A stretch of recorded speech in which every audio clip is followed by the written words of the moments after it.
Evolution is a term to define only one organism, and that's the self. The self is the universe, the self is the Alpha and Omega, God and infinity. And that's the only thing that evolves, because we are all part of the self. Nothing goes through an evolutionary process alone, or without direct benefit to the whole. So when you begin to think that there's this controlling elite, this controlling hand behind the curtains leading the planet to destruction, when you think the end is near, the apocalypse, Armageddon, and when you think we as a species are doomed, it is not they, it is you that brought this about. And for a very good reason. You are evolving. Stop blaming everybody and everything else. Quit panicking about global tyranny and natural disaster and pay attention. Because the world is telling you something, is telling you exactly what is wrong with you and how to fix it.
The Earth is believed to have formed 4.6 billion years ago. Within the first 150 million years, it began cooling and releasing gases from the lithosphere, which created the earliest forms of the Earth's atmosphere. Prior to the creation of this atmosphere, the sun's ultraviolet radiation made for uninhabitable conditions. But as the Earth cooled further, water condensed in the atmosphere and oxygen accumulated, making way for organic compounds. This spawned single-celled organisms and then plant life. And down through time, the evolutionary chain continued. And then we arrive at a species that does not seem to fit as well as the rest. Homo sapiens' gestation period of 9 months mimics the 3.8 billion year evolution of all life on Earth. The human embryo repeats the evolution of all species. When the sperm and egg unite, this new creation is a single-celled organism. Within hours, this single cell divides and multiplies more rapidly than any other species. 4 weeks later, the embryo begins to develop gills mimicking aquatic life. A few weeks later, it develops lungs and a tail with reptilian appearance. From there, a mammal is recognizable, and then onto a primate form. It then sheds its laguna, which is the embryonic fur, and at last shows the characteristics of a human child. The human body is a community of approximately 50 trillion cells. Everything the body does, the cell does as well. Cells have respiratory and excretory systems. They feed, feel, think, and communicate with other cells. Trillions of cells make up a single organism called the human body, and billions of human bodies help make up the organism we call Earth. The Earth has more similarities with the human anatomy than you may think. Earth has its own electromagnetic generation, just like the human body. Research has found that a direct current of electricity flows through perineural cells found around every nerve in the body. These pathways are called energy meridians and have been used in the practice of acupuncture for at least 2,000 years. Dating even farther back is the notion of dragon paths or ley lines in which many megalithic structures and stone monuments were erected, marking the energy meridians of the Earth. These energy meridians are generated by the resonant frequencies of the Earth, called the Schumann waves. Each planetary body has its own resonant frequencies and is determined by the circumference and diameter as well as the speed of orbit and rotation. The Earth's resonant frequency starts at 7.83 Hertz and ends with the 7th harmonic at 43.2 Hertz, correlating with the 7 chakras. Ultimately, the greatest discovery of our Earth is its consciousness. A visible attribute of consciousness is an energetic field that governs the shaping of organisms. Morphogenesis is a scientific term to explain this very shaping of tissues, organs, and entire organisms. Consciousness is the creative force of the entire universe. It has been given many names such as God, Yahweh, Krishna, nature, the field, and divinity. The entire universe is in fact a single living conscious organism with complete awareness of itself. The reason why it may seem difficult to comprehend this is because our understanding is typically limited by our language. When we hear the term conscious organism, we tend to anthropomorphize its definition. By giving it human qualities, we mistakenly look past what an organism truly is in the first place. The definition of an organism is any living thing capable of response to stimuli, reproduction, growth and development, and maintenance of homeostasis as a stable whole. Our universe does all of these things. The consciousness of our universe is responsible for the form and purpose that all matter assumes. The Earth's resonant frequencies are a result of its form. These frequencies are responsible for biological rhythms, such as menstrual and circadian cycles, as well as behavioral and emotional patterns. The frequencies are then picked up by the flora and fauna, which are biological instruments that respond to the wave patterns. The wave patterns resonate in the cranial structure of our head and converge in the center of our brain, which is where we find the pineal gland. The pineal gland is believed in many cultures to be the spiritual third eye responsible for intuition. Descartes called it the seat of the soul where mind and body meet. Each individual cell in our body receives an electromagnetic impulse from our central nervous system. They receive the very same impulse that was disseminated to every biological instrument from the Earth. An explanation of our conscious universe has been attempted by religion, science, and philosophy. The neglect of biological nature from any organism causes illness. A divorce from nature, exile from Eden, confounding of tongues, they are all symptoms not of a biblical God or deity, but the true self. The greatest and only threat to ourselves is a loss of self, the death of our divinity. As we barrel through history with oceans of information, yet barely a drop of wisdom, we have to understand how we lost ourself.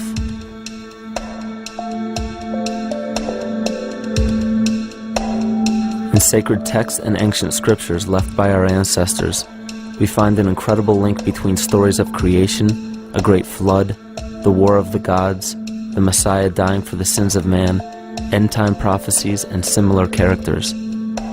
These correlations show up in myths from cultures that supposedly had no contact with one another due to distance in geography and time. The common thread we find that connects all of mythology has its roots in the stars. One of the most revealing accounts is the battle of the gods in heaven and the ensuing flood. In the Bible, Lucifer rivaled the Lord and was defeated and cast down to earth. In the creation myth of the Enuma Elish, we find a similar story of Tiamat being defeated by Marduk and cast down to the abyss of Apsu. In chaos, Tiamat, the mother of them both, Apsu and Tiamat's waters were mingled together, meaning that the chaotic waters of Tiamat were somehow mixed with the sweet waters of Apsu. Apsu was the Sumero-Akkadian god of the abyss beneath the earth. Tiamat, also known as Lucifer, was known as a serpent or dragon and was defeated by Marduk. Marduk was the father of Nebo or Mercury, and Mercury is the same mythological character as the Zoroastrian Mithra, the Egyptian Hermes Anubis, and the Gnostic Hermes Christos. The most recent version of Mercury, however, is the archangel Michael in the Bible, who defeated Lucifer and sent him to the abyss of the earth, or hell. This story is steeped in astrological significance in the Bible and in many other ancient scriptures. This leads to an event in history that is recorded by many researchers regarding the cosmic upheaval and historic deluge. William Commonus Beaumont states, "The flood immortalizes the collision of a fallen planet, later termed Satan, actually a cometary body with our Earth." Consider what this reveals. He postulates that a planet, later termed Satan, fell to the earth, creating the flood we see recorded in the Bible and other myths. Lucifer, or Tiamat, was a planet known to ancient cultures as the Glistening One, the dragon of chaotic salt waters. The light from the sun illuminated this planet's water, which gave it a glow that rivaled the sun's own light, which is where we hear about Lucifer rivaling the Lord. The Lord in this case being the sun, which sustains and gives warmth to the earth. The planet Tiamat, or Lucifer, was destroyed by a cataclysmic event that hurled the watery planet to the abyss of the earth. In the book of Enoch, it reveals, "And behold, a star fell from heaven, and when it fell to earth, I saw how the earth was swallowed up in a great abyss." The myth of the Ute Indians states, "The sun was shivered into 1,000 fragments, which fell to earth, causing a general conflagration. Then Tawats fled before the destruction he had wrought. And as he fled, the burning earth consumed his feet, legs, body, hands, and arms, until at last, swollen with heat, the eyes of the god burst and tears gushed forth in a flood which spread over the earth, extinguishing the fire." This myth resembles the translation of the Enuma Elish by Stephanie Daly in her book Myth from Mesopotamia, which explains that Tiamat's eyes became the source of the Tigris and Euphrates rivers. As written in the book of Revelations, "And there was a war in heaven. Michael and his angels fought against the dragon, and the dragon and his angels fought back. The great dragon was hurled down, that ancient serpent called the devil, or Satan, who leads the whole world astray. He was hurled to the earth." The Roman mythology of Ovid gives the story of Phaeton, which happens to be another name given to the watery planet Lucifer, or Tiamat. This story reveals that Phaeton was a child of the sun and wished to become the sun for a day. Phaeton attempted this feat, and eventually Jove, who is also known as Marduk, destroyed Phaeton, sending him crashing to the earth in flames and put out by a tremendous flood of water from a river unseen before. The common theme we notice here is that of a saltwater planet, the great dragon, Lucifer, Tiamat, or Phaeton, was defeated and fell to the earth, and now dwells in the abyss known as hell, giving us the outline of the story of Lucifer rising up against the Lord and being defeated and banished to rule the underworld. As we know, however, an outline is but a shell of a story. The inner meaning, the spirit of the myth, comes with a deeper understanding of the essence of each planet, not just the physical planet, but the conscious core, because we know now that the proportions and velocity of a planet gives them their own characteristic frequencies, which govern biological and behavioral patterns. These planets reflect the archetypal psychology of man. In ancient times, probably the most important field of research was the study of the heavens. Galactic bodies and their movement through the sky were known to be symbolic of the inner faculties within human consciousness. Within all organisms, outdated science has only explained the physical world measured by our five senses. Only in esoteric religions, mysticism, and quantum fields of science are we to find any attempt at explaining where thoughts and emotions fit into the sense-perceptible world. We also understand now that humanity is a community of cells within the organism of the Earth. The Earth, therefore, is a higher organism that shapes our form and function. This higher organism and all other planetary bodies are governed by consciousness, just as we individual humans are. Therefore, the Newtonian belief that galactic bodies are nothing more than lifeless forms floating in space is tantamount to claiming that we humans are nothing more than a composite of elements in motion. We know that this is untrue because we feel, we think, and furthermore we see the result of our consciousness creating what we call life. Plato wrote, "This world is indeed a living being, endowed with a soul and intelligence, a single visible living entity containing all other living entities, which by their nature are all related." Furthermore, the cosmos is a single living creature which contains all living creatures within it. And in an article out of the Sufi journal, the author writes, "The world is a living spiritual being. This was understood by the ancient philosophers and the alchemists who referred to the spiritual essence of the world as the anima mundi, the soul of the world." In scriptures, we hear of the claim that angels guide the inner soulful actions of people, or that the gods wield influence over man. Most ancient spiritual and scientific teachings held the belief that the hierarchies of the gods, angels, archangels, archai, all the way down to the cherubim and the seraphim, are the hierarchies within the human psyche. In this way, we must understand that when the whole of ancient myths and sacred scriptures speak of spiritual influence from a higher being, they were speaking of archetypal forces that are inherent within us, not an influence from an external source. This is where we begin to see the relevance of astrology as an ancient form of science that resurfaced in the 19th and 20th centuries under the name of psychology. Friedrich Nietzsche even stated, "As long as you still experience the stars as something above you, you still lack a viewpoint of knowledge." This is astropsychology and maps the inner faculties of the psyche. In pre-Christian times, there were schools known today as the mystery schools or the mystery religions. The messages encoded in the scriptures and ancient archaeology came from adepts of spiritual science. The intent was to teach the initiates the deeper meaning of these myths. What became later termed as Lucifer, Satan, or the devil was representative of the ego, which rivals the Lord, the representative of the self.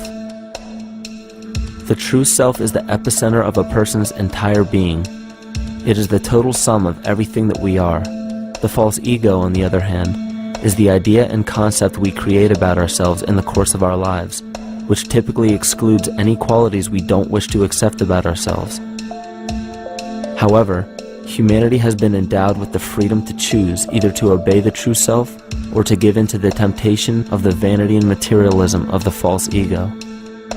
This is the most notable trait that separates man from animal: our freedom of choice, the choice to follow our concepts and ideals or our natural impulses, the choice to sustain nature or to destroy it.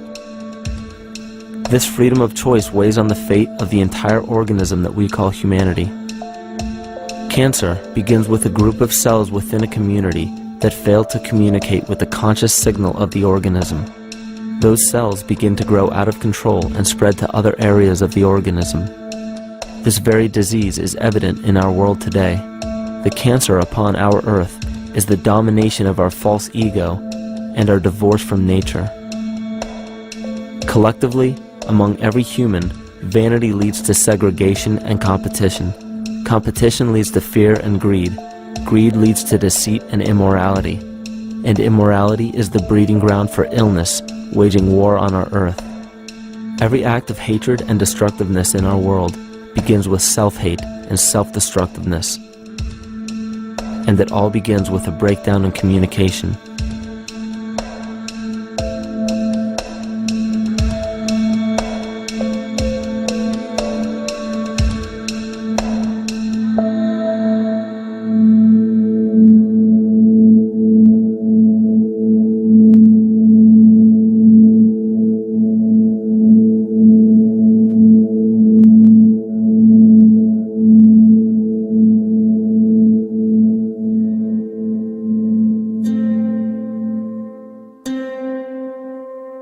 In nature, all that we perceive with our five senses is a result of two fundamental principles.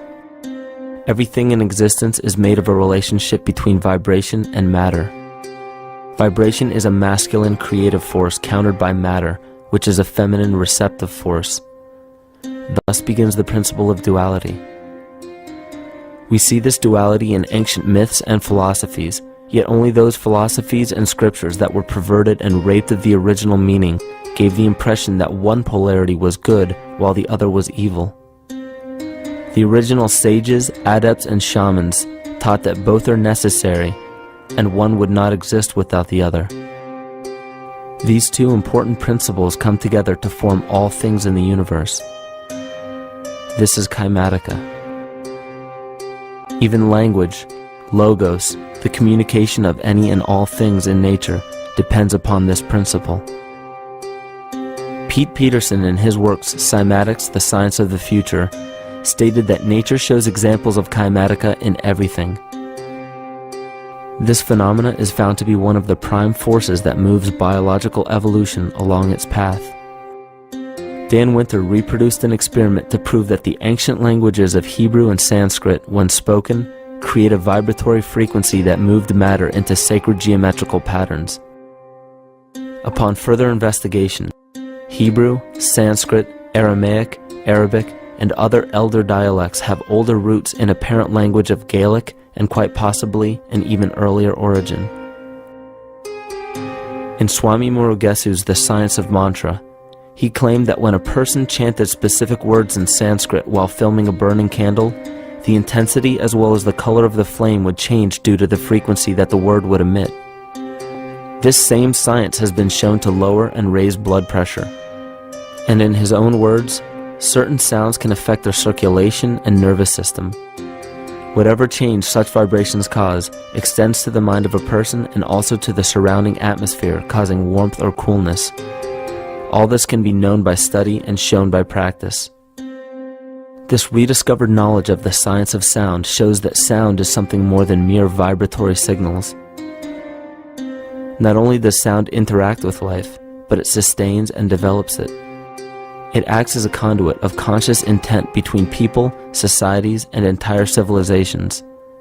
Yet the psychic illness we endure due to the domination of our false ego is reflected in the collective. Our psychological schism has shut us off from communicating correctly with our inner self, which is exactly how cancer cells within the body operate. In the collective, we have created a language barrier between humanity and the rest of nature, acting as a global cancer. Recorded in history, the efficacy of the ancient languages has been severely uprooted. The alphanumeric translation from Hebrew to English shows a complete reversal of the two languages, giving the cymatic effect unnatural results. Dr. Leonard Horowitz stated in his work on DNA, 1/3 of the sensory motor cortex of the brain is devoted to the tongue, oral cavity, the lips, and speech. In other words, oral frequency emissions spoken or sung exert powerful control over life, vibrating genes that influence total well-being and even evolution of the species. A degradation of language in this case is shown to affect biology. If something as basic and important as language can be degraded and devalued to such a degree, yet never questioned, what else might we be missing? Think of an aspect of your life that dictates the limits of your freedom. Government and law enforcement, insurance and pharmaceutical companies, taxes, building permits, driver's licenses, and more. There are hundreds if not thousands of stipulations, regulations, and boundaries on our freedom. And out of the ones that were just mentioned, how many have you researched to find out whether they apply to you or not? Let's look at the forms of law that we currently acquiesce to.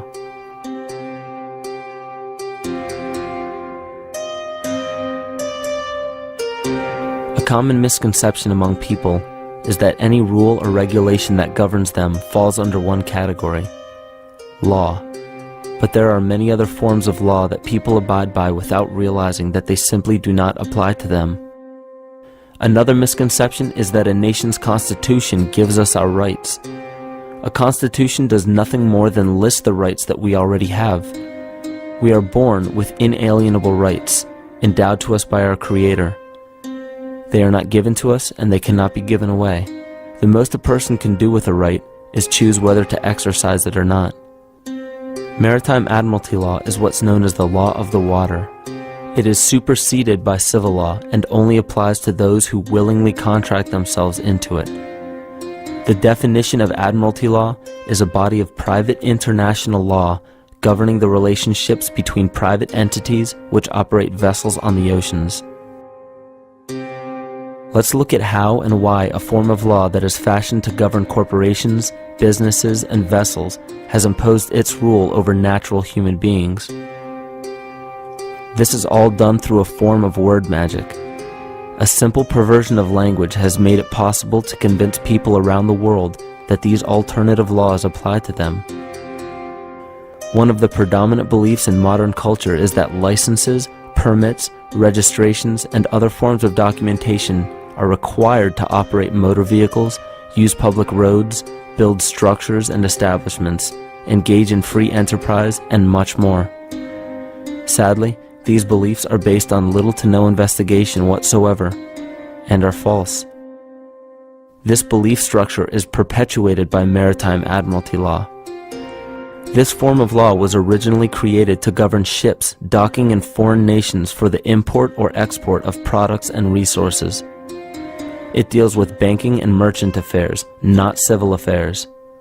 When a product is taken off of a ship and brought into a foreign land, that nation takes custody of the resource and accounts for it with a certificate. That certificate marks the birth date of that product in the custody of the respective nation. Think of why it is supposedly required to have a certificate of live birth in the first place. The Barron's Dictionary of Banking Terms defines a certificate as a paper establishing an ownership claim. So right there, we notice that everyone with a birth certificate is defined as being owned.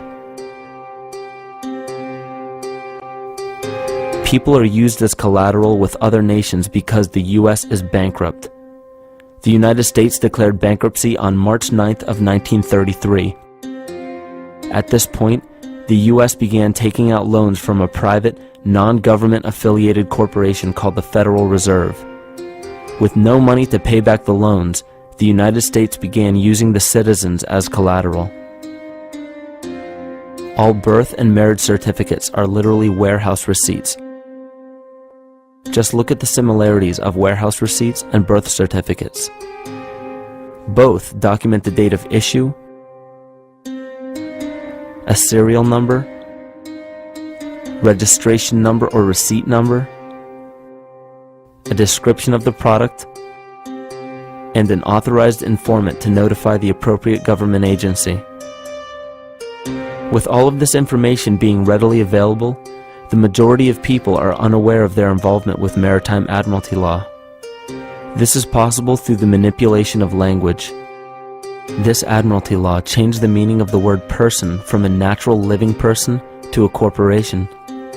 Driver's licenses, vehicle registrations, auto insurance forms, building permits, gun permits, work permits, tax filing documents, birth and death certificates, traffic citations, and many other forms of documentation that were once believed to be absolutely necessary only apply to persons or corporations. Upon signing such a legal document, you are indirectly waiving your rights under the Constitution and lowering your status to that of a corporation that is created with the same exact name as you. The only way to reconcile your true name from the name of the corporation is to take notice that the corporation has its name in all capital letters. This is known as capitis diminutia maxima. You may take notice that your driver's license, birth certificate, social security card, insurance cards, and more use all capital letters to legally represent the corporation with your name, not you. The corporation is known as an artificial person, whereas you, the human being, are known as a natural person. This deception goes even deeper when it comes to the courts that we attend. When showing up to court, you will notice that there are seats for witnesses behind a wooden fence or barrier. The defendant must cross through the entrance to the other side of the barrier where the plaintiff and judge sit. This act symbolizes the boarding of a ship. At this time, business can be conducted in maritime admiralty law. The judge, acting as captain or banker, is responsible for settling the balance between the two sides. This is why there is always a monetary value involved in any court case. The captain is simply dealing with banking and merchant disputes. Once the balance is paid, the case is closed.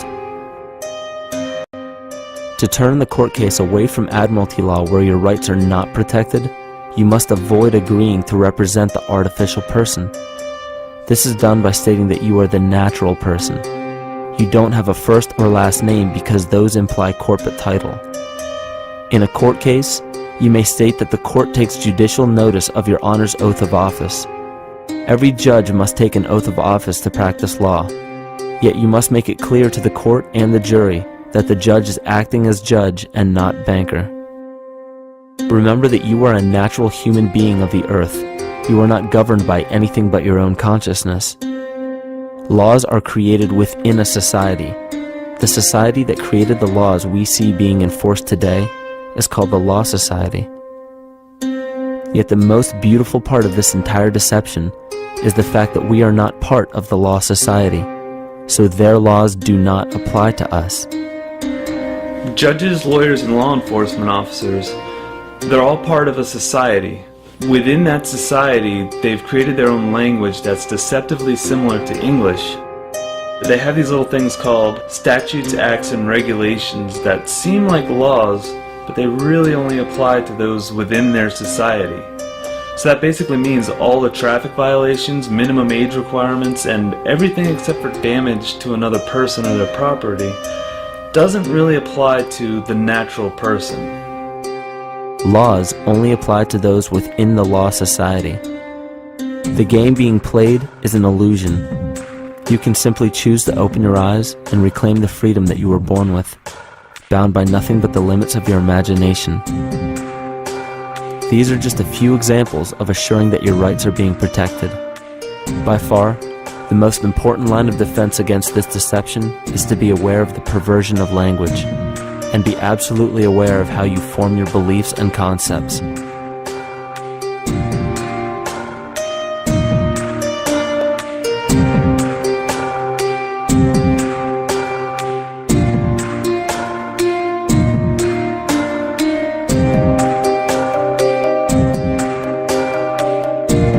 In all forms of the perversion of language, there is a mirror reflection of this in the microcosm of the psyche.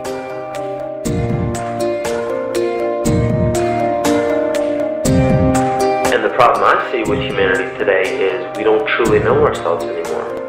We have the 9-to-5 job, we have the house, the children, the bills, the television, the hobbies, and the errands that we run every single day, and we eventually begin to believe that this is who we are. But who are we beneath the job title, beneath the status of mother or father, theist or atheist, Republican or Democrat, black or white, man or woman? Who are we? Who are we deep down inside? We don't know, because every time we hear an answer that we don't want to accept about ourselves, we deny it. We'll pass it off and project it onto somebody else and judge them for it. This is repression. And we see what repression can do to us on an individual level, but what about on a collective level of humanity? What happens when the whole world refuses to see what they truly are on the inside?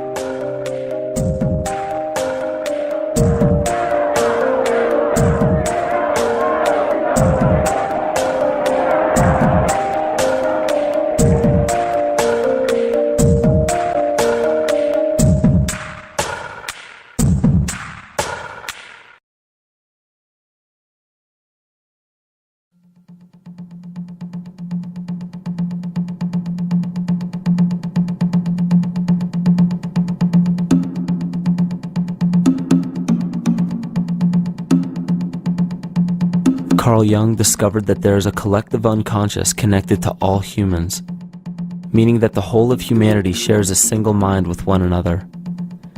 This is evident in the world through accounts of shared mythology and symbols, the study of morphic fields, and with the science of kinesiology.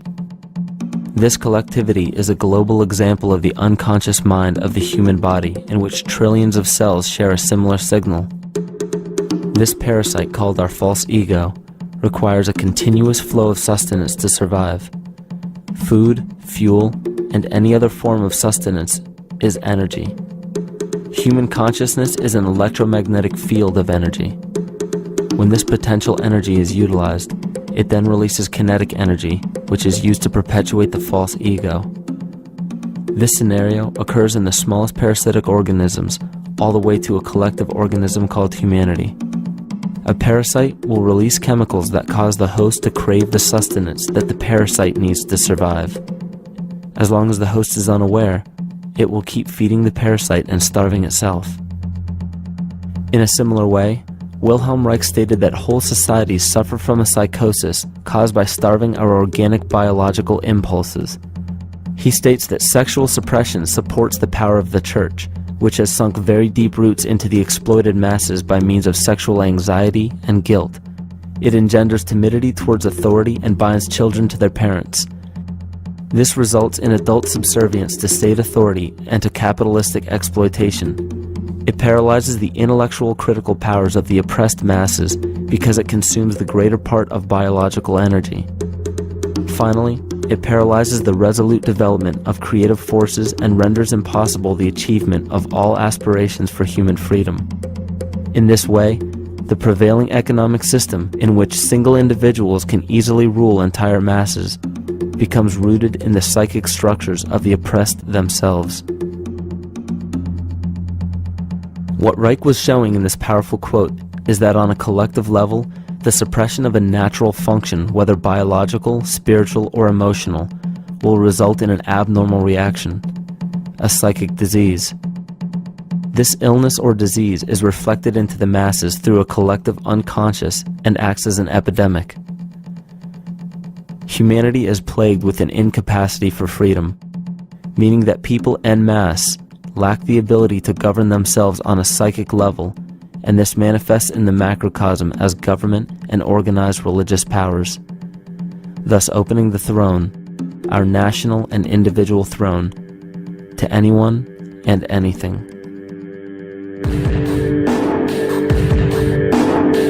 Enter the infamous rulers of the earth, the patriarchs of civilization, political, social, economic, and spiritual dictatorship, psychic tyranny.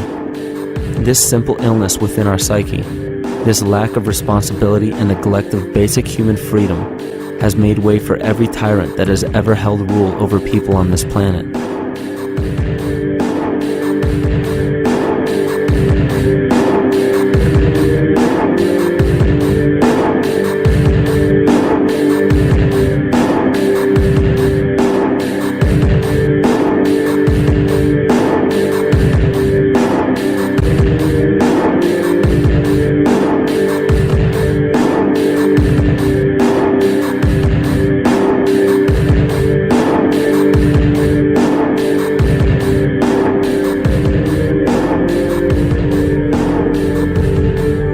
But these oppressive tyrants that are demonized by the masses are no different than us. In fact, they are one with us. In the book The Prophet by Khalil Gibran, he poetically states, "I say, as the holy and the righteous cannot rise beyond the highest which is in each of you, so the wicked and the weak cannot fall lower than the lowest which is in you also." Every one of us has the capability to commit the most horrifying sin or show the most beautiful compassion to our fellow man. This is the very definition of an illness within the psyche and soul of man.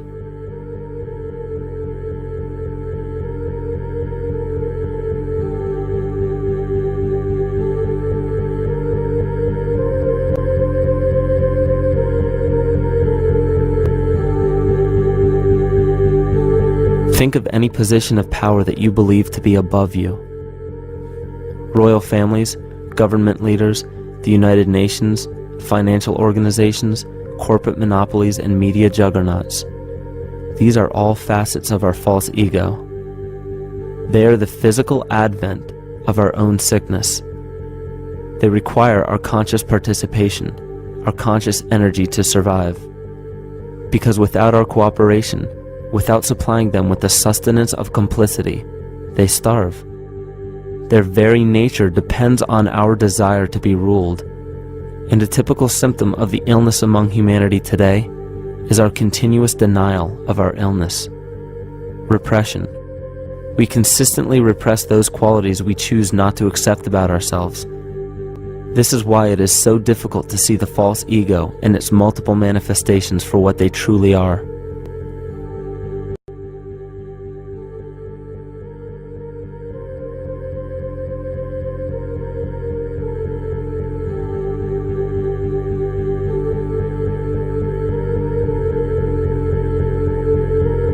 This is the very nature of the false ego.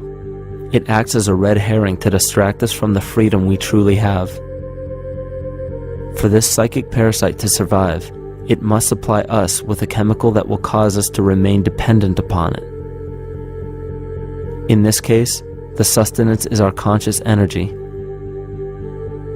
And in order for us to feed it to the parasite, the chemical of fear causes humanity to crave protection and defense.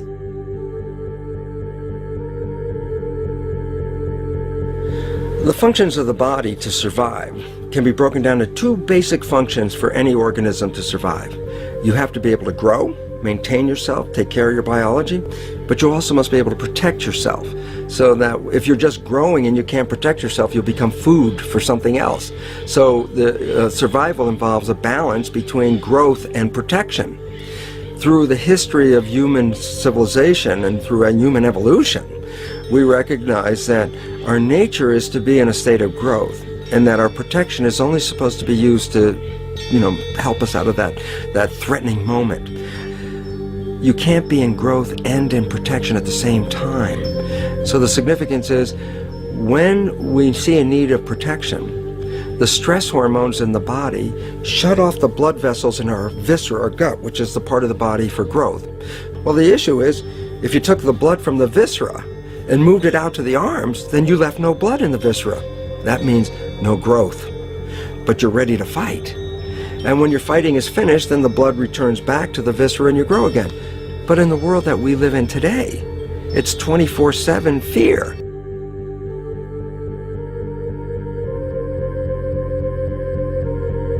So we have a continuous dripping of that stress hormone into the body. It's just dripping all the time, getting us ready to run or fight or flight at any moment at the drop of a hat. We're ready to go because we're on guard.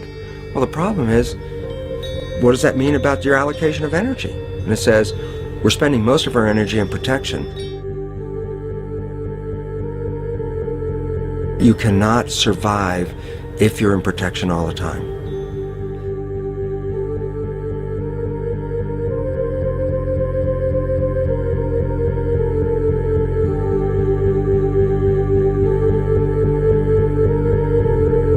And if the parasite can control the nature of the fear, it can then create a fear among us that only it can defend us against. A recent physical manifestation of this comes from Zbigniew Brzezinski, former Secretary of State who also supported President Barack Obama.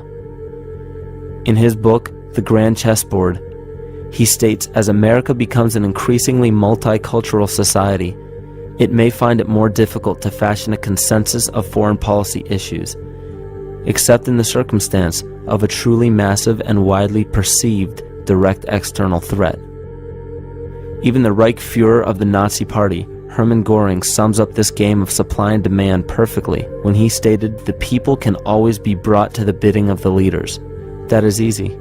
All you have to do is tell them they are being attacked and denounce the peacemakers for lack of patriotism and exposing the country to danger. It works the same in any country.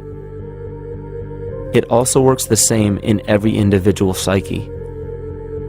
Just remember that the false ego has only one desire: to become greater and more powerful than the true self. This illness causes us to believe that we are separate from nature. This is why we see such a rise in the dependency of technology. This is why we see such little stewardship for the earth and the environment.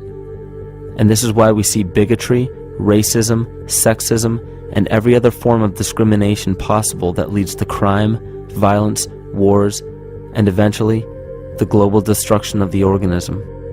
This endless state of fear, confusion, and segregation our world seems to live in is a symptom of the false ego creating a false threat.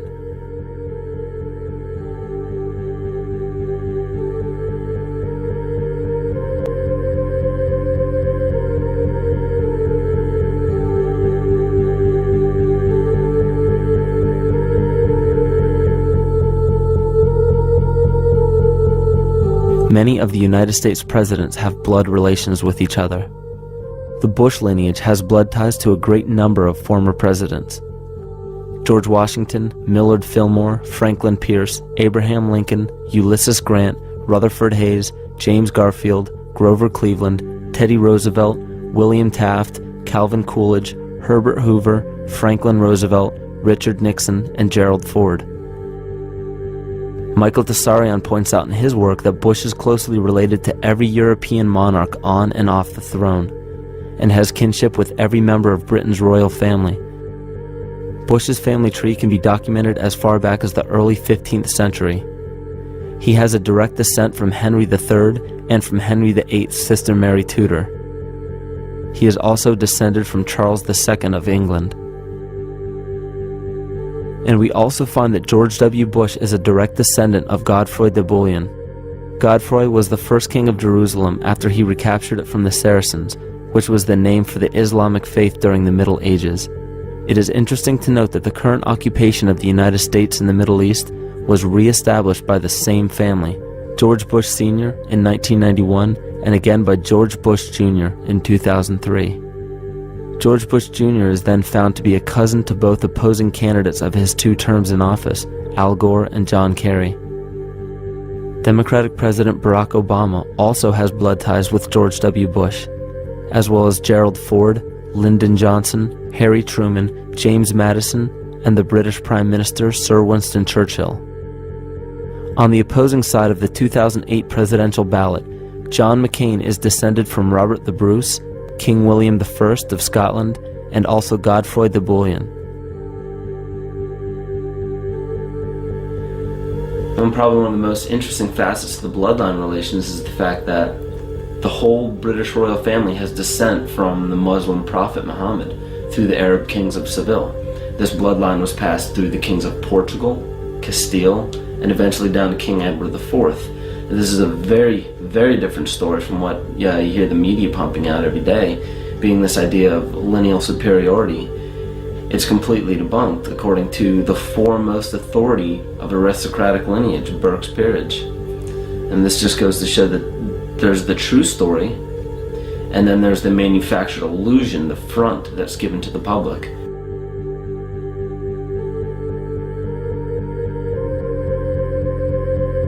These blood ties go on and are documented thoroughly through literature such as Burke's Peerage and other comparable books. The point of all of this is that we find not just the same people, but the same intent within the people who have held high positions of monarchy, dynasty, aristocracy, and democracy in the past and present, and they are all related by a physical and symbolic link. This bloodline carries the symbol of our illness.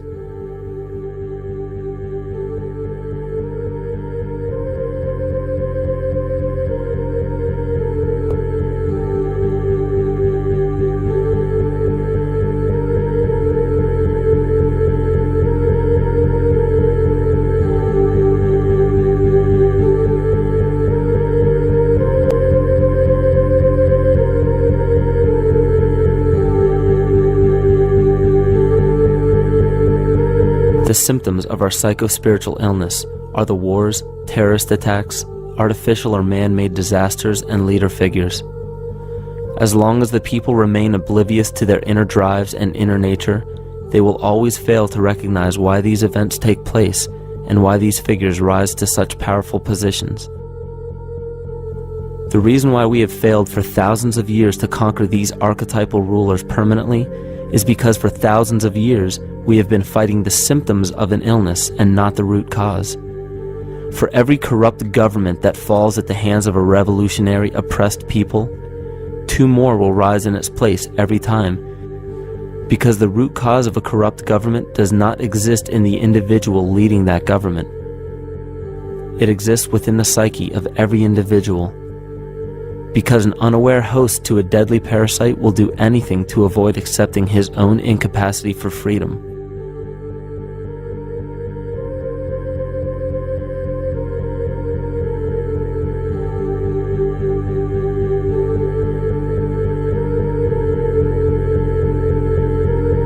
We are so bereft of sanity in this world, that those few who simply stop projecting onto others and begin facing their own demons are seen as neurotic. An article written in the 1950s states that studies showed that individuals who had been isolated from their familiar social and cultural environment became neurotic. This shows that when those individuals had no object to identify their darker emotions with, they began to see these things in themselves, that which they refused to recognize before, and were unaware of why they appeared and how to cope. Facing our true inner self is virtually unknown in our world today. This is why no matter how many civilizations rise and fall, it is our collective consciousness that creates our governing apparatus, not individual people.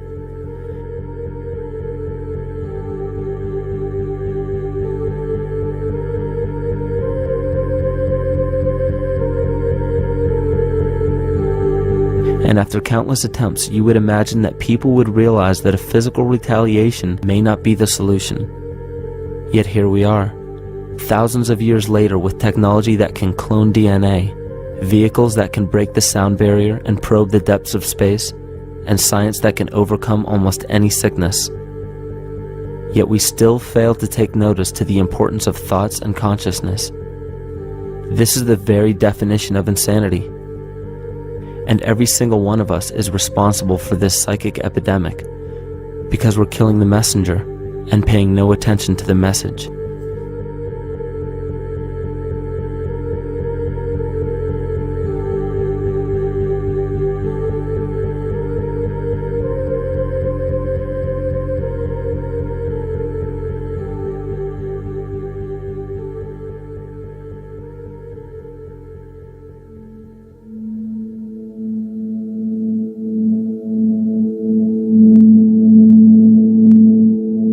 During the 1990s, 3 Nobel laureates in medicine advanced research that revealed the primary function of DNA lies not in protein synthesis as widely believed for the past century, but in electromagnetic energy reception and transmission. Less than 3% of DNA's function involves protein manufacture. More than 90% functions in the realm of bioacoustic and bioelectric signaling.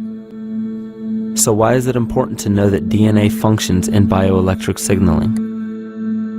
HeartMath Institute has discovered the heart and brain maintain a continuous two-way dialogue, each influencing the other's functioning. Although it is not well known, the heart sends far more information to the brain than the brain sends to the heart, and the signals the heart sends to the brain can influence perception, emotional processing, and higher cognitive functions. The heart also generates the strongest rhythmic electromagnetic field in the body, and this actually can be measured in the brainwaves of people around us. We are quite literally an electromagnetic expression of our highest cognitive function. The behavior of electromagnetism is evident throughout the world as dualism.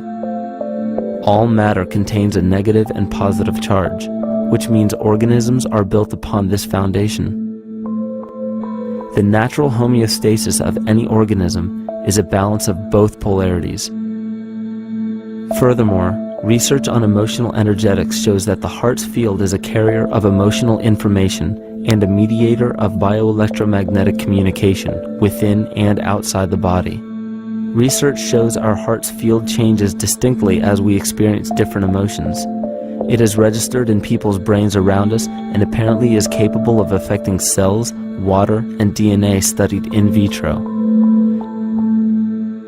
Fear. The chemical supplied by a collective parasite creates a distinct bioelectric signal given off by the host.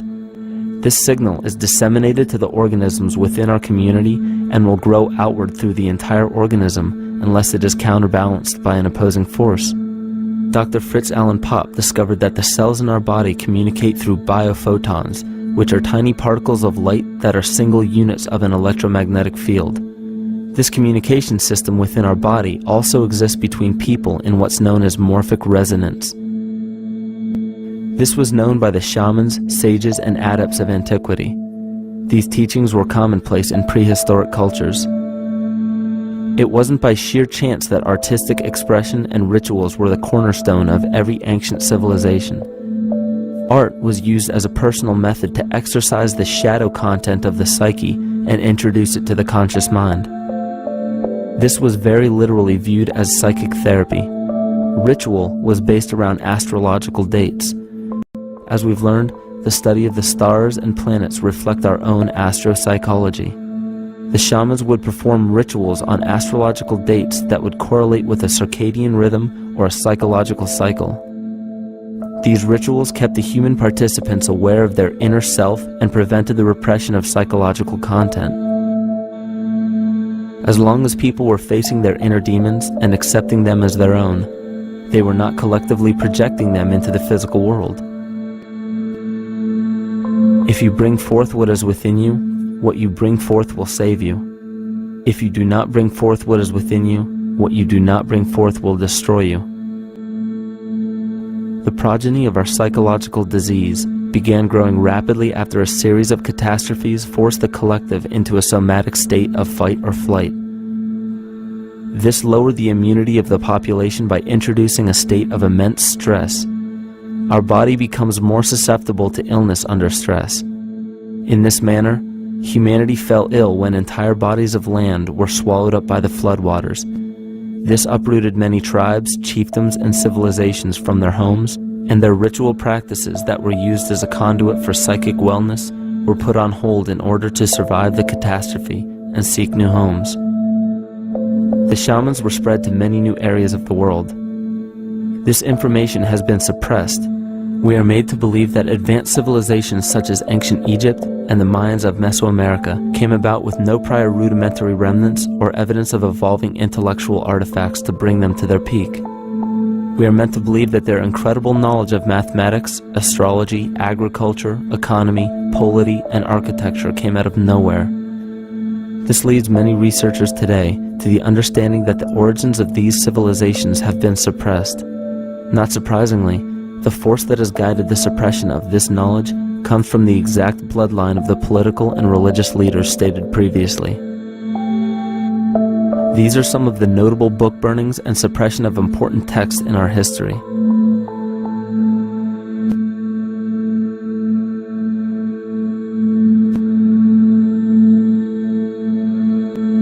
Yet after all of this suppression, there are still remnants of the dispersion of elder civilizations in nearly every country. There is tremendous evidence of ancient cultures visiting North America long before the conventional belief of European colonization. Barry Fell states in his book America BC, there are ancient inscriptions now being reported from nearly all parts of the United States, Canada, and Latin America, written in various European and Mediterranean languages in alphabets that date from 2,500 years ago. William Commonus Beaumont wrote, "The Toltec and Maya civilizations never originated on American soil, but appeared there full-blown, with a well-defined art and system of hieroglyphic writing which possesses affinities with Egyptian. It is found that there are thousands of prehistoric sites across New England and several other northern states showing inscriptions, carvings, and mounds created by Druidic mariners as far back as 800 BC. To suppress this information further, it was not only imperative for the bloodline to burn the documented texts containing true historical information, but to wipe out the cultures that derived from these ancient shamans. The most devastating genocide ever endured was and still is the annihilation of shamanic tribes. We've lost our traditional roots and don't know about ritual. The dragon dances and the ghost dances of the Native American Indians, what do you think that was all about? All the shamans of the world, when they do their rituals, they're doing that. Their work, harmonically through dances, is to strengthen the immune system of the earth. You know, but they've been all murdered. So that was why in the 17th century, exactly the same period I'm talking about, there was an all-out agenda that when you come across indigenous people, you annihilate them. Columbus was sent on his expedition along with agents of the crown to disrupt the lives of the natives and seize mineral resources. He visited every island in the Caribbean, depleting the gold and taking as many slaves of the native Taino tribe as possible. 5 million natives were murdered within 3 years, according to Leah Trabic. Within 15 years, the Arawak tribe of 250,000 was completely wiped out. The population of the United States prior to European contact was greater than 12 million. 4 centuries later, the count was reduced by 95% to 237,000. From 1494 to 1508, over 3 million people had perished from war, slavery, and the mines. Who in future generations will believe this? I myself, writing this as a knowledgeable eyewitness, can hardly believe it. My eyes have seen these acts so foreign to human nature, and now I tremble as I write. Another agent of the false ego bloodline was Hernando Cortez, who decimated the Aztec tribe and plundered their mineral resources. This again was the case through Cortez's second cousin, Francisco Pizarro, who conquered the Incan Empire in Peru. These atrocities are seen throughout Africa, New Zealand, New Guinea, East Timor, and are still seen today in Canada. This was a deliberate attempt to bury any surviving remnants of the ancient world and our true history. It is a naive mistake, however, to categorize and blame everything and everyone involved with politics or religion for this suppression of knowledge. It is only natural for people to crave spiritual understanding when there are so many manufactured missing links and perversions in the spiritual text today. And due to this void of spiritual wisdom, honest and moral people who are simply trying to understand their place in this world become the prime consumer market for those who wish to exploit this vulnerability. If we look at the New Age movement, for instance, which is another kind of trap in all this, where people might end up actually. They're looking for something so bad that they're taking all these things that are handed to us or to them, but it's not really based on any real understanding. It's still kind of coming from a religious type of perspective. People are genuinely seeking something new. They're genuinely seeking a new type of spirituality, or to better themselves, or to change something, but this is being hijacked, and what they actually do is that they lead you into another type of group mentality or New Age religion, whatever it is, and people still are not able to kind of really break free from that and follow their own journey or their own path, which I think is very important in all of this.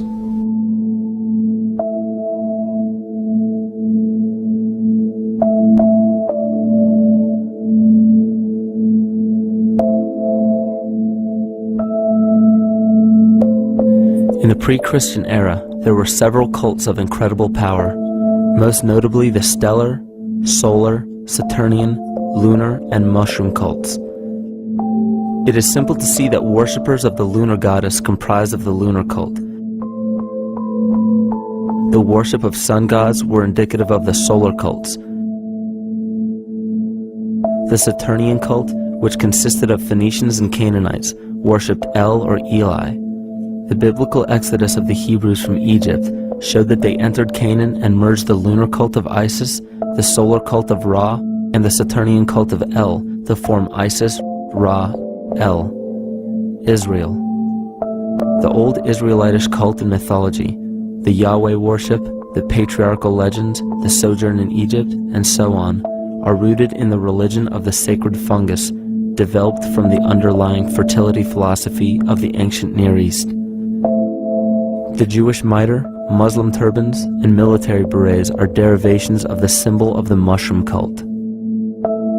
One of the first and most prominent, however, was the stellar cult, and a number of these ancient cults were created for shamanic purposes and earthly stewardship, yet some were taken over with different intentions. Just as you would imagine in any establishment of power, smaller cults formed within the main cults to worship individual deities. The cult of Mithras and the cult of Dionysus are two examples. You still today can see the Mithraic or Phrygian cap on the symbol of the seated Liberty Dollar, the coat of arms of many countries, the reverse side of the flag of Paraguay, the seal of the United States Senate, and even involved in the solar cult holiday that we now call Christmas. In the cult of Dionysus, many festivals were celebrated, such as the Greater Dionysia, celebrated in Athens around the spring equinox. The foremost event in this festival was the Thymelic contest, in which poets, musicians, and entertainers performed in an open-air theater. Musicians did not have to pay taxes, and members of the Artists Guild did not have to participate in military affairs. The cult of Dionysus is still alive to this day as the entertainment industry.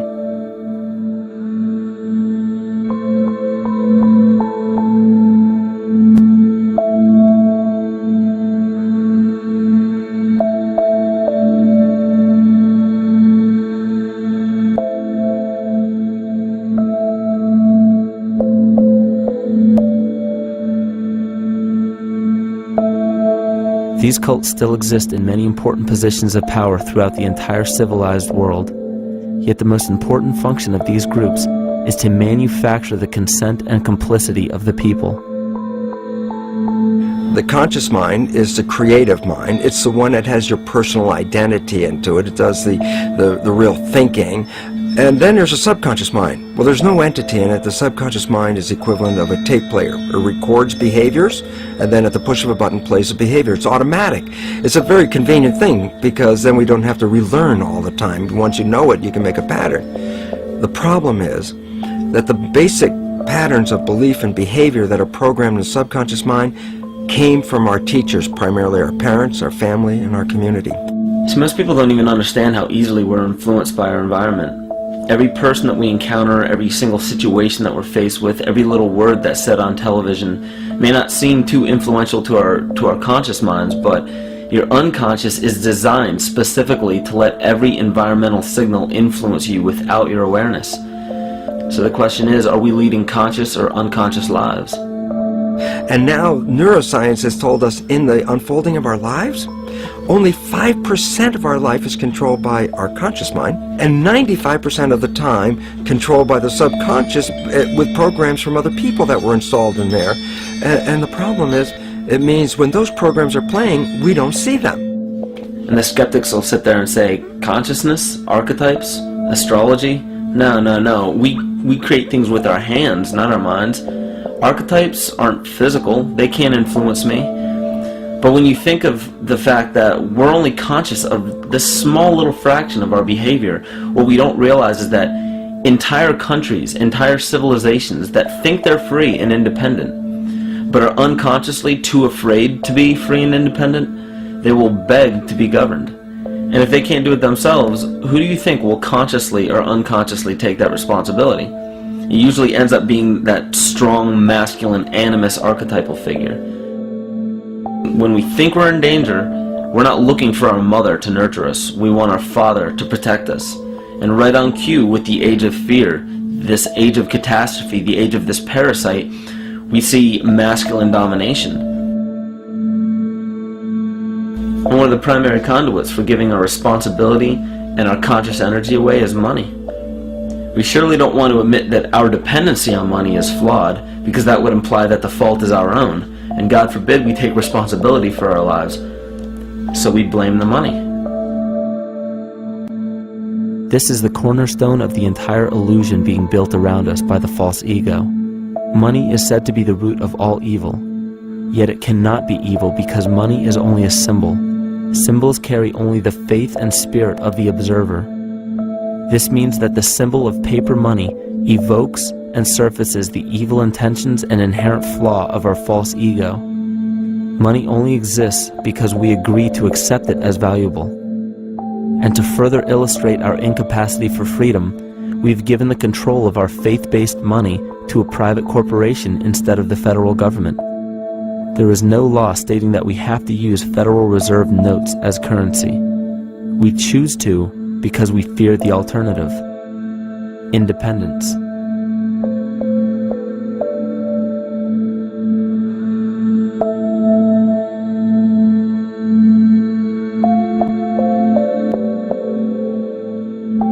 But it's not even really about money, it's about energy, because money is simply this material thing that allows billions of people to crave just one thing and put their energy into the same thing.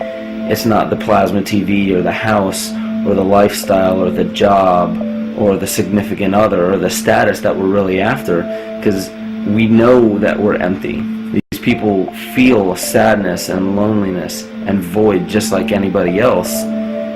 And they either want to fill that void with materialism because they think that that'll make them feel better, or they want to sedate the void feeling with material possessions. So it all comes back to this feeling of having to put our dependency into an external source, something that we have absolutely no control over. What we're seeing right now is with all the competition of each other destroying each other, wars, competing for material existence, raping the planet and tearing it apart to get some pieces of it to hold in your hands and say you won the game.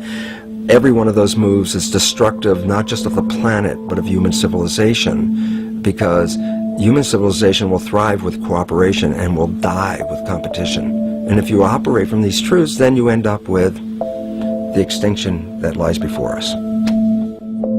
You see, we all have demons, so to speak. We all have inner demons in our lives, but we expect to see devilish monsters or dark apparitions when you think of a demon, kind of like what you'd see in the cinema. But our demons are really the people in our everyday lives, the people that we argue with, the people that we envy or hate, the ones we physically or emotionally harm in some way, shape, or form. And it's not because we envy or hate qualities in these specific people as much as we hate the fact that they remind us of ourselves. They reflect qualities about ourselves that we wish we had more of, or that we wish we didn't have at all. So what do? We alleviate that pain not by fixing or fighting our own demons, but by harming the people that remind us of our demons, by harming the people that remind us of the things that we don't like about ourselves. And when we become frustrated that we're not in control of our emotions because we don't really know what's affecting our emotions, we take it out on others. We take it out on absolutely anything else that can show us or act as a catalyst for our hatred. And so we do the same thing to animals. Animals are perfect because they can't defend themselves. And it's a perfect catalyst for our inner aggression, our confusion, our hatred. Just take it out on something absolutely helpless. Just imagine how unconscious a person has to be of his or her actions to torture or mutilate or brutalize any living thing.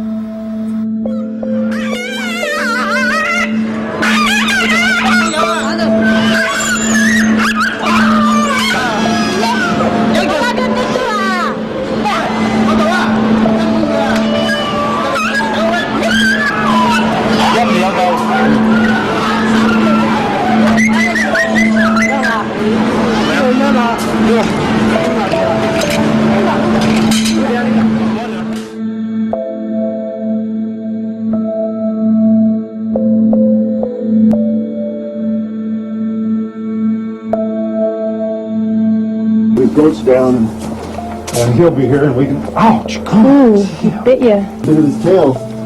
Is it pounding with their kicks maybe? He's a big guy. That's a real. Think of the lack of compassion you must have towards life in general to be able to feel no semblance of sympathy towards entire populations, let alone just individuals or individual animals, entire populations of a species that are bred specifically for the purpose of commodity. But I'll tell you what's even more dangerous is not so much the people carrying out this cruelty, because that's already been established. That form of hatred and cruelty has already been established and it's already known. What I'm really worried about is the people who are against inhumanity, the people who are against animal cruelty and feel self-righteous enough to think that it's justified to inflict harm or even wish harm on these people. Because those are the people who take unconscious cruel behavior to a whole new level of conscious cruel behavior that's perfectly acceptable in their minds, because they feel that it's their job to bring other people to justice, like they're an authority figure of some sort. Those are the people who will have a much harder time figuring out why they harbor so much inner hatred and resentment. They don't seem to realize that it's just another form of the same exact hatred. So to keep from facing our inner demons consistently, what do? When we begin to realize, hey, wait a minute, maybe it's not alright to inflict harm on any other living thing, then the ego has to come up with a more esoteric form of cruelty to trick us into displaying the same form of self-hatred, the same indignant attitude, but just in another way and towards another group of people. But the emptiness will always find a way back in, and people will always start to feel restless again, no matter how many times they transfer blame to yet another person or yet another group.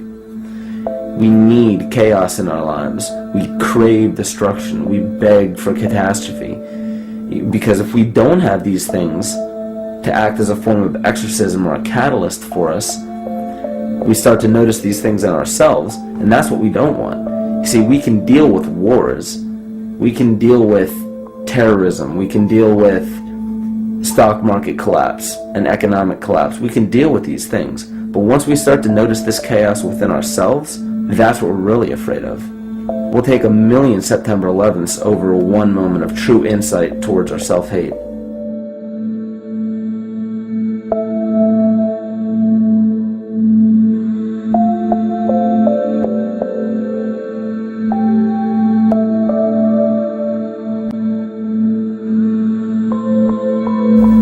And you know, the most interesting part of all of this is we encounter things every day, every single day, that we either accept with open arms or that we reject violently.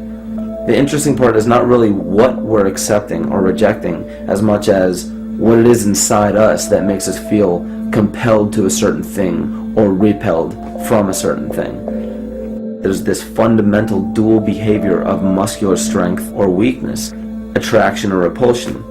And what's interesting about this is when you realize that consciousness, awareness, that intangible essence that animates all matter into what we see around us as life, that is where you will find the origin of this dual behavior.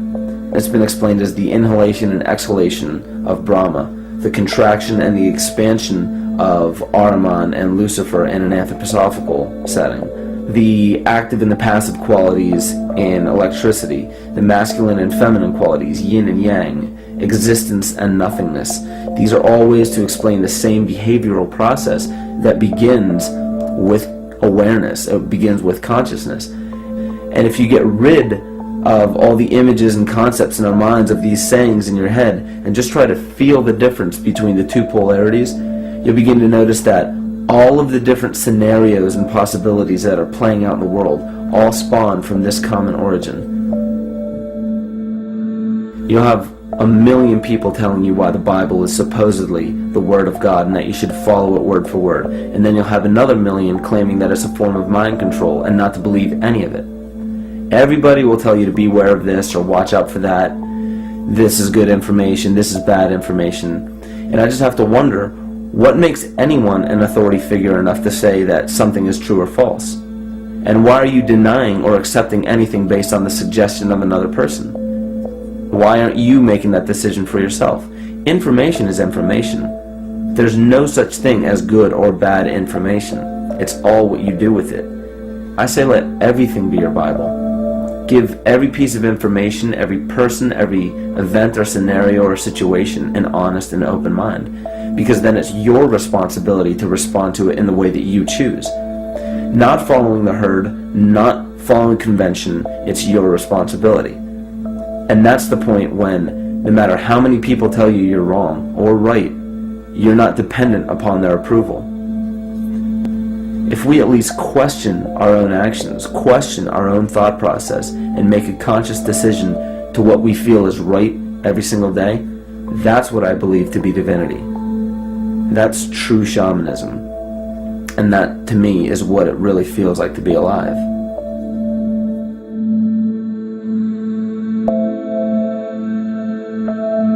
In this conscious, living universe, there are no laws of nature, just habits. There is nothing external to the universe to enforce a law upon it. The illusion of a fixed law of nature is only the result of there being no need for that habit to be broken. When habits need to be broken to ensure the survival of the organism, we see this event in nature and call it evolution. The collective mind shapes our evolution.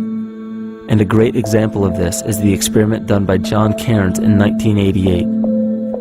His team put lactose-intolerant cells in an environment with only lactose for food. Under a law of nature, every one of these lactose-intolerant cells would have died. But surprisingly, they all survived. Every one of them understood the problem that they were facing and replaced the defective lactase enzyme with a functioning one to utilize lactose for food. If a cell has the ability to decide how and when to evolve because it's facing extinction, then anything can. The existing beliefs are that a human body is a biochemical machine controlled by genes, and therefore the behavior, emotions, and character of our biology, our health, our lives are controlled by genes which we don't control. So this is what we taught people. You're a victim. Genes control your life. You didn't pick them. You can't change them. The genes you end up with program what's going to happen. My experiments on stem cells, which I started in 1967, I'd isolate one stem cell, put it in a petri dish, and then it would divide every 10 hours.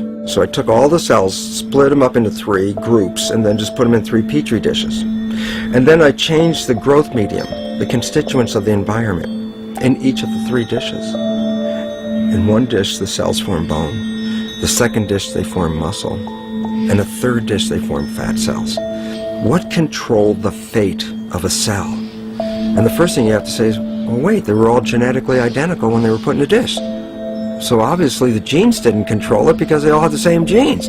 What was different was the environment. And all of a sudden in my career it said, oh my gosh, here I am teaching genes control life, and the cells are telling me genes respond to life. And since you can control the response, you can control your life. It's how you read the environment, how your mind perceives the environment. And if you understand this, then you could lead yourself to the most wonderful expression on this planet, to be fully alive and fully healthy by just how you respond to the world.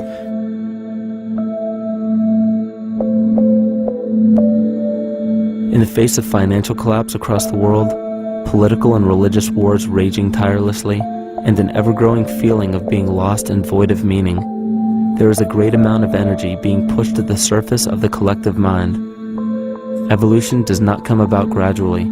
It happens in spurts and fits, and comes about due to a tremendous need for the organism to survive. We are now at a point in history where we will choose. We will choose to become sovereign or remain dependent, to face our true self or continue fighting a ghost, to become well or allow this disease to grow, to live or to die. The choice is yours.